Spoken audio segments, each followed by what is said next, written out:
ધાંગધ્રા તાલુકાના કોડ ગામે વીજ લાઇન મુદ્દે ખેડૂતોમાં ભારે રોષ જોવા મળ્યો હતો। શનિવારે ખેડૂત નેતાઓ સાથે કલેક્ટર કચેરીનો ઘેરાવ કરવાની જાહેરાત કરવામાં આવી હતી, ત્યારે કચ્છથી નીકળેલી વીજ લાઇનની કામગીરી હવે કોડ ગામ સુધી પહોંચી છે, ત્યારે પોલીસની દમનગીરી સામે ખેડૂતોમાં ભારે આક્રોશ જોવા મળી રહ્યો છે। પહેલા પૂરું વળતર ચૂકવવામાં આવે તેવી ખેડૂતોની માંગ છે, ત્યારે ખેતરોમાં બળજબરીપૂર્વક થાંભલા ઉભા કરાતા હોવાનો પણ ખેડૂતો દ્વારા આક્ષેપ કરવામાં આવ્યો છે। લાલજી દેસાઈ, પાલ આંબલિયા, પ્રવીણ રામ, ભરતસિંહ સહિતના નેતાઓ એક મંચ પર આવશે। નિરાકરણ નહીં આવે તો ગાંધીનગર ખાતે વિરોધ પ્રદર્શન કરવાની ચીમકી પણ ઉચ્ચારવામાં આવી છે।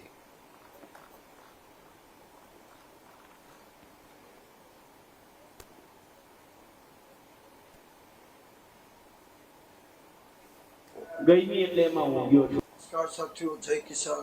હું ખેડૂત અગ્રણી ભરતસિંહ ઝાલા। આવતીકાલે સવારે 10 વાગે સુરેન્દ્રનગર મેળાના મેદાનમાં ખેડૂતો, ખેતી સાથે સંકળાયેલા મજૂરો અને પશુપાલન કરતાએ સાથે મળીને એક મહાભવ્ય રેલીનું આયોજન કર્યું છે।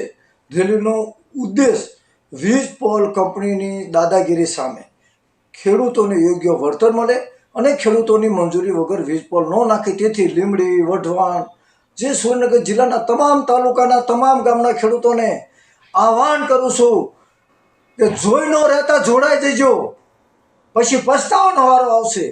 તો આવતીકાલે 10 વાગે મેળાના મેદાનમાં આ લડત મારી, તમારી ને આપણા સૌની છે અને આ લડતને ગુજરાત કિસાન સંઘર્ષ સમન્વય સમિતિ અને કિસાન કોંગ્રેસે સમર્થન આપ્યું છે। અમે પણ સમર્થન આપવા આવ્યા છીએ। તો ગાંવ ગાંવ સે ઉઠો, બસ્તી બસ્તી સે ઉઠો, વીજ પોલ કંપનીની દાદાગીરી સામે આવતીકાલે સુરેન્દ્રનગર 10 વાગે મેળાના મેદાનમાં ઉમટી પડો એવી સૌને વિનંતી। ઇન્કલાબ જિંદાબાદ।